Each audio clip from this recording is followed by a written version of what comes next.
When you got into SNL, I read, is this true? It's 2001, and your first show was the 9/11 show? Really? Look, was I great in my first show? No. Call it the 9/11 show. I mean, did my sketches go well? No. It was. Really? I did not know that. 9/11 show it was. So I moved here. I got the job. I moved here August 20th. Got an apartment downtown. Wait, did Lauren say something to you about that, like moving to New York? I heard a story. I had my meeting with Lauren where he knew he was going to hire me, but I didn't know he was going to hire me. I thought he was still sort of vetting my personality.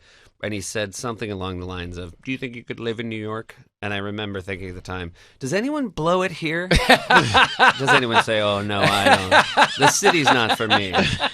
Oh, it's in New York? Are you married to doing it here? Yeah. It's here in New York. Oh, okay. And then I think our first show was September 27th, September 29th. I can't quite remember, but it was the end of September. And it was, I mean, look, it was a trip for everybody who lived in this city and everyone who lived in this country. But to be that close to it, and we had a lot of first responders there in the building. I remember. Giuliani was there, wasn't he? Giuliani was there. It's been surreal. This is not the Bernie usual. Carrick. A lot of people who ended up in jail. Yeah, or maybe one day I was like, that ended up straight jail. crazy. There was something about it that when I look back on it, you realize, oh, all the stresses of your first show feel, in a good way, very insignificant when you're surrounded by people who had just gone through what they'd all gone through. Right. Like, everyone's first SNL, you have all this stuff going through your head. It was a nice way of quieting down your internal noise and saying, oh, you know what? It does. My shit is my like shit is very insignificant. Did you have